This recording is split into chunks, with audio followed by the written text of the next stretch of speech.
As I entered the patient's room, I knew immediately that something was different about this appointment.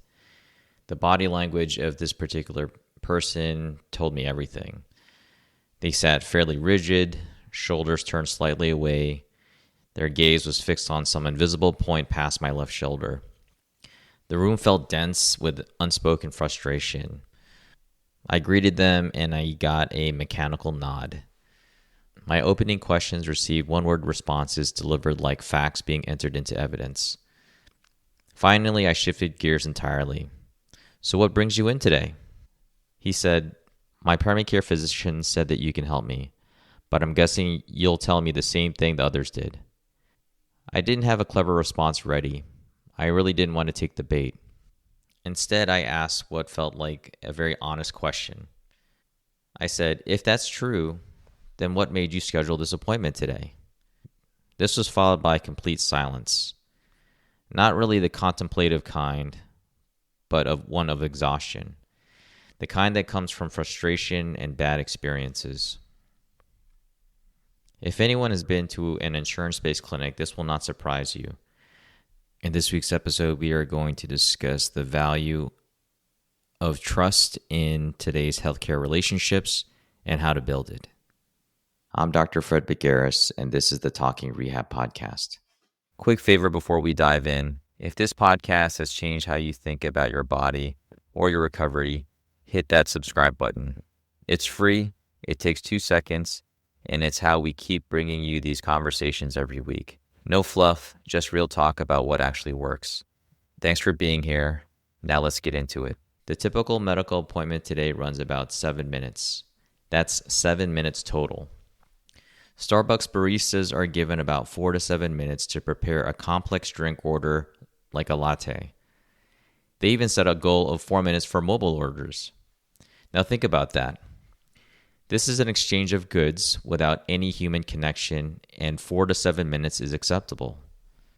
As physicians, we're supposed to be able to establish a rapport, understand complex histories, arrive at accurate diagnoses, create actionable plans, all while the clock spins towards zero. Here's what makes it worse. The patient likely waited 45 minutes before I walked through the door. They've already repeated their story to multiple staff members. By the time we meet face to face, they're wondering if anyone's actually going to absorb what they're saying. Modern healthcare rewards getting people through, but not the actual depth of the relationship. There's no billing code for establishing a human connection. There's no checkbox in the electronic record for quote-unquote actually listened. Yet here's the uncomfortable truth. Without establishing trust first, nothing else matters. The most evidence-based treatment plan becomes worthless if the person receiving it doesn't believe you understand their situation. 40 years ago, a physician's recommendation carried unquestioned authority. Today's landscape looks radically different. Medicine once operated on different principles. The credentials gave automatic trust to the public. Our commitment to studying medicine, which in my case was an additional 9 years after college, gave us some amount of credibility. However, that world is gone. Now patients leave appointments and immediately access countless online resources, some from legitimate experts, others from persuasive personalities who've never treated a patient. The quality and education varies wildly. But here's what those online voices often do better than us. They create an emotional connection. They look directly into the cameras and say things like, "I understand exactly what you're experiencing. Let me share what worked for me." They're also very accessible, 24 hours a day. There's some sort of online content that relates to your story. Meanwhile, healthcare providers, despite years of intensive training, might keep patients waiting, then deliver hurried consultations before rushing to the next appointment. When patients increasingly turn to internet sources over medical professionals, it's easy for clinicians to feel frustrated. But we need to acknowledge our role in creating this gap. We stepped back from emotional connection and others filled the vacuum. In the increasing administrative burden of healthcare, we lost that emotional connection and others filled the void. Unfortunately, medicine, physicians especially, keep stumbling over the same obstacles. First, we continue to assume that credentials equals trust. Degrees open doors and they certainly mean something, but they don't keep people engaged. Trust requires something beyond certification. The second is we often play the blame game on time constraints. We tell ourselves we'd connect better with more minutes, but patients aren't demanding longer appointment times. They're asking for full attention during whatever time exists. They can sense when we're simultaneously in the room and mentally somewhere else. Third, we confuse objectivity with emotional distance. Medical training emphasizes clinical detachment, but detachment without warmth reads as indifference. Patients remember emotional tone far longer than specific diagnostic details. That patient with crossed arms didn't need another physical examination. He needed someone to pause long enough to acknowledge his experience. Most of us entered this profession wanting to help people, not process them. But the current healthcare system is designed for volume and not quality. Healthcare workers simply have to survive through speed. Eventually, you start viewing patients as problems requiring solutions rather than humans carrying stories. Sure, the faster you move, you can see more patients. However, how many of them are going to come back and see you? How many are going to be compliant with the treatment plan that you hurriedly gave them? Trust is the return on your investment. When I asked again how I could help, the patient's response was barely audible. He said, "Honestly, I don't think anyone can." That sentence resonated long after the appointment ended. It's the sound of accumulated disappointment, the voice of someone whose pain became invisible within a system that made them feel interchangeable. Unfortunately, I've heard this tone before, multiple times a day. From his perspective, I wasn't an individual. I was just another representative of an institution that had repeatedly failed him. The hardest part? His perception wasn't entirely inaccurate. He wasn't just skeptical of me personally. He was very skeptical of every provider who looked at the screens more than their faces, who'd promised follow-up which never actually happened, and who gave their treatment plan with one hand on the door handle. Trust building has fundamentally changed. Again, 4 decades ago, authority generated trust. Today, it's really about authenticity. Patients aren't primarily scanning for credentials anymore. They're reading subtle signs. Did you genuinely listen? Did you acknowledge their frustration instead of dismissing it? Did you actually read the chart before walking into the room? These signals can't be manufactured. This explains why influencers and wellness coaches connect so effectively. They've mastered the emotional vocabulary of reassurance. It's a language that healthcare has largely forgotten. Modern trust depends on 4 elements: clarity, communicating plainly, avoid hiding behind technical terminology; presence, giving someone complete attention during the allotted time; transparency, acknowledging uncertainty. It demonstrates humanity rather than weakness. And finally, reliability. Honor your commitments, even the small ones. Execute these consistently, and even brief appointments feel respectful. Respect builds trust more effectively than authority ever could. However, I can change how those minutes feel.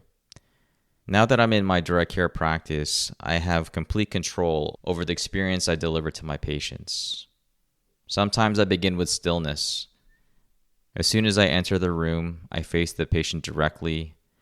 I don't type on the computer while I'm actually talking to them. I allow them to speak first. Those opening seconds establish the entire tone of the encounter. Sometimes I verbalize my thinking process. I believe this demonstrates to the patient that I'm actually thinking of a customized treatment plan rather than just some sort of cookie cutter approach. For example, here's what I'm observing. These are the possibilities I'm considering. Here's what we'll investigate first. This approach includes patients in clinical reasoning rather than excluding them from it. I try to conclude with precision. I summarize the next steps clearly, repeat timelines, and provide something concrete to remember. This type of clarity generates confidence. Even though my visits are now 60 minutes, it's not necessarily about the duration. It's about the intentionality of the actual visit. Presence is a learnable skill that improves with practice.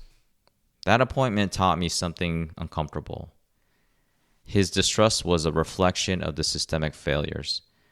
At that time, I was still working in an insurance-based clinic, and it made me feel like I was part of the problem. Every bit of his frustration aimed at me was actually a target for the bigger system that had down his faith. Rushed visits, unanswered communications, medical bills that didn't make sense. That day, I stopped defending the healthcare system and simply listened. By the appointment's end, his posture had shifted slightly, his arms still crossed but resting differently, and he was certainly less defensive. This whole experience made me question if the current system I was in allowed me to be the best physician I could be. Ultimately, this is why I left the insurance-based model and opened up my own direct care practice. I'm so very lucky that my community has been supportive and people have continued to follow me into the next phase of my career. I truly appreciate everyone that has led me to this point. Rehabilitation is a long process. There isn't a pill, injection, or surgery that makes this process shorter. It's a time investment for both the patient and the physician. When patients trust the treatment plan, their movement patterns also change. Their bodies relax. They begin exploring movement rather than guarding against it. The physical mechanics follow the mental shift. Pain research supports this. The nervous system processes signals differently when feeling safe.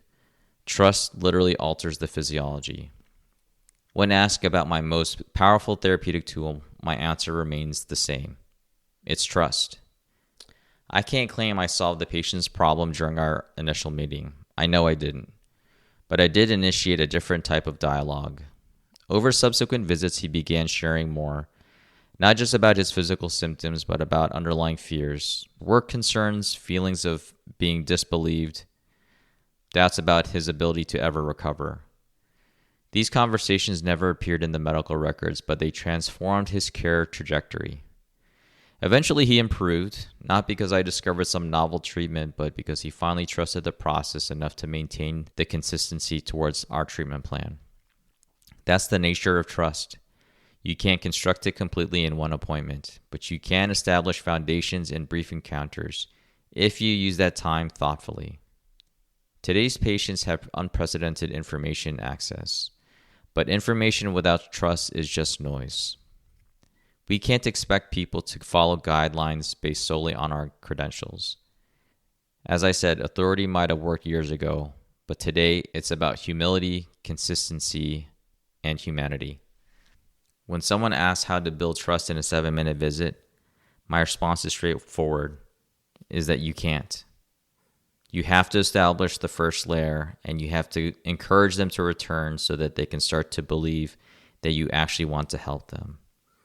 Trust has to be built. In order for trust to exist, a relationship has to be established, and you simply can't do that in 7 minutes. If this perspective shifted how you think about healthcare relationships, share it with someone who's lost confidence in the system or a clinician working to restore it. Thanks again for listening. Take care. Thank you for listening to the Talking Rehab podcast. I hope that this podcast stimulates you to question your own practice and how you approach rehabilitation. I truly appreciate your time and attention. If you enjoyed listening, make sure to like and subscribe to the podcast. I wish you a movement-filled day. Take care.